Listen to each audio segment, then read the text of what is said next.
ज्ञान मंथन में आप सभी का हार्दिक अभिनंदन करते हैं। मैं हूं सुबोध और दोस्तों आज आपको अपने इस वीडियो में बतलाने जा रहे हैं महाभारत के बहुत ही चर्चित पात्र द्रौपदी के बारे में। बता रहे हैं आपको द्रौपदी से जुड़ी कुछ ऐसी बातें जिसके बारे में आप सब नहीं जानते होंगे। तो चलिए शुरू करते हैं। दोस्तों द्रौपदी के विषय में भविष्य पुराण में बताया गया है कि यह पूर्व जन्म में एक गरीब ब्राह्मणी थी। वन में रहकर यह किसी तरह अपना गुजारा किया करती थी, लेकिन अपने पुण्य कर्मों के कारण यह अगले जन्म में पांडवों की महारानी बनी। भविष्य पुराण में बताया गया है कि युधिष्ठिर जब जुआ में सब कुछ हार कर वन में जा रहे थे दोस्तों, उसी समय मैत्रेय ऋषि ने अपने दिव्य दृष्टि से इस बात को जाना था। ऋषि मैत्रेय ने पांडवों को बताया कि द्रौपदी ने पूर्व जन्म में ऐसे पुण्य किए हैं जिससे वह जहाँ भी रहेगी अन्नपूर्णा की तरह उनका भंडार भरा रहेगा। इसलिए वन में रहते हुए आपको कभी भी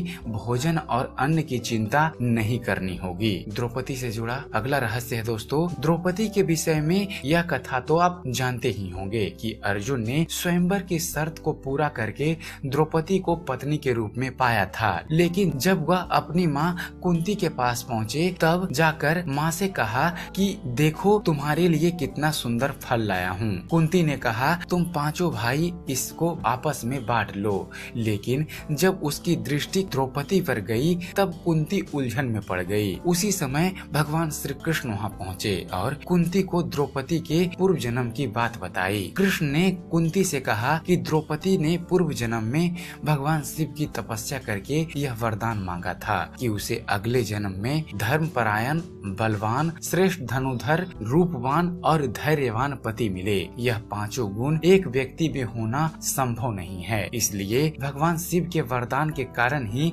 द्रौपदी के 5 पति होंगे। यह भी कहा जाता है कि द्रौपदी ने भगवान शिव से 14 प्रकार के गुण बताए थे, लेकिन भगवान शिव ने यह वरदान देने से मना कर दिया था। तब द्रौपदी ने 5 गुणों वाले पति की मांग की थी। अगर शिव जी 14 गुणों वाले पति का वरदान देते तो द्रौपदी के 5 नहीं बल्कि 14 पति हो सकते थे। द्रौपदी से जुड़ा अगला रहस्य है दोस्तों, यह बहुत ही आश्चर्य की बात मानी जाती है कि द्रौपदी किस तरह से अपने 5 पतियों के साथ समान प्रेम भाव और व्यवहार रखती थी और द्रौपदी को लेकर कभी पांडवों में आपसी विवाद क्यों नहीं हुआ था। इसका कारण यह माना जाता है कि पांडवों ने एक नियम बना रखा था कि द्रौपदी कभी भी एक साथ 5 भाइयों के पास नहीं रहेगी। एक भाई द्रौपदी के साथ 1 वर्ष तक ही रहेगा, उसके बाद द्रौपदी दूसरे भाई के साथ रहेगी। इस क्रम में द्रौपदी 5 भाइयों के साथ समान व्यवहार से रहती थी। इसमें एक नियम यह भी था कि जब एक भाई द्रौपदी के साथ रहेगा तब दूसरा भाई द्रौपदी के कक्ष में प्रवेश नहीं करेगा। जो इस नियम का उल्लंघन करेगा उसे 1 साल तक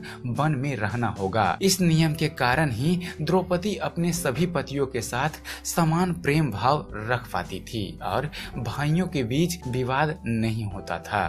द्रौपदी से जुड़ा हुआ अगला रहस्य है द्रौपदी की पवित्रता के बारे में कि 5 पतियों के साथ रहते हुए भी द्रौपदी अपने आप को पवित्र कैसे रखती थी ताकि द्रौपदी के पतियों के बीच पवित्रता को लेकर मतभेद न हो। तो इसके बारे में कथा है कि जब द्रौपदी भगवान शिव से अपने 5 गुणों वाले पति की मांग करती है तब भगवान शिव उसे 5 पति होने का वरदान देते हैं। तब द्रौपदी भगवान शिव से कहती है प्रभु अगर अगले जन्म में मेरे 5 पति हुए, मेरे पवित्रता को लेकर सवाल उठाए जाएंगे। तब भगवान शिव ने द्रौपदी को यह भी वरदान दिया था कि तुम जब भी शादी के बाद सुबह स्नान करोगी तो फिर से पुनः नव यौवन अर्थात कुमारित्व को प्राप्त कर लोगी। कहीं कहीं यह भी वर्णन मिलता है दोस्तों कि द्रौपदी अपनी पवित्रता को साबित करने के लिए एक पति से दूसरे पति के पास जाने के वक्त अपनी पवित्रता की परीक्षा वह हर दिन जलते हुए अंगारे पर चलकर दिया करती थी। इसी से द्रौपदी के 5 पति रहते हुए भी उसे पवित्र समझा जाता था। द्रौपदी से जुड़ा अगला रहस्य है दोस्तों, एक बार युधिष्ठिर द्रौपदी के साथ उनके कक्ष में थे। कक्ष के बाहर उनका जूता रखा हुआ था, लेकिन दुर्भाग्य से एक कुत्ता उस जूते को लेकर भाग गया। उसी समय एक अपराधी का पीछा करते हुए अर्जुन द्रौपदी के कक्ष में प्रवेश कर गए। इस अपराध के कारण अर्जुन को 1 वर्ष के लिए वन में जाना पड़ा था। द्रौपदी को जब पता चला कि यह सब एक कुत्ते के कारण हुआ है, तब द्रौपदी ने कुत्ते को श्राप दे दिया था कि जब भी तुम्हारा मिलन होगा तब सारी दुनिया तुम्हें निर्लजता पूर्वक प्रेम करते हुए देखेगी।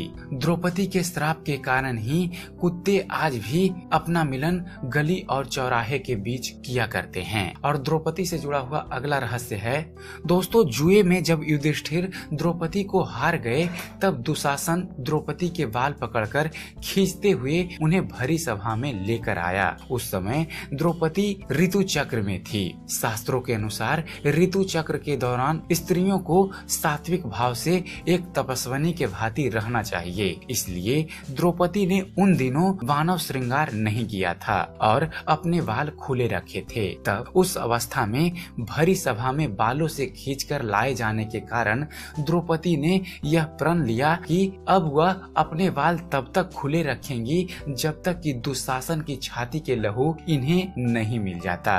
और दोस्तों चलते चलते एक ज्ञान की बात, एक स्मृत परिवार की महिला साड़ी की दुकान पर जाकर कहती है, कम से कम दाम वाली हल्की साड़ी दिखाना, मेरे बेटे की शादी है और काम वाली को भेंट देनी है। कुछ देर बाद उसी दुकान पे काम वाली आती है और कहती है, भैया महंगी साड़ी दिखाना, मालकिन के बेटी की शादी है, नई बहू को भेंट देनी है। आप ही बताइए दोस्तों ज्यादा स्मृत कौन है। कहने का तात्पर्य यह है दोस्तों कि पैसा और ताकत किसी को महान नहीं बनाता, महान बनाता है उसकी सोच और उसका व्यक्तित्व। तो आशा करते हैं आप सबको हमारा यह वीडियो पसंद आया होगा। अगर आपको इस चैनल पर दी गई जानकारी पसंद आती है दोस्तों तो आप हमारे वीडियो को लाइक कीजिए, शेयर कीजिए, आप हमारे वीडियो के बारे में कमेंट कीजिए कि आपको यह कैसा लगता है। दोस्तों आपका एक कमेंट हमें अच्छी से अच्छी वीडियो बनाने के लिए प्रोत्साहित करता है। और साथ ही साथ हमारे चैनल ज्ञान मंथन को सब्सक्राइब करना ना भूलें। हमारे चैनल को सब्सक्राइब कीजिए और हम आपके लिए ऐसे ही आध्यात्मिक जगत से जुड़े हुए वीडियो आपके लिए लाते रहेंगे। तो जुड़े रहिए हमारे चैनल के साथ और देखते रहिए, जानते रहिए। धन्यवाद। जय हिंद।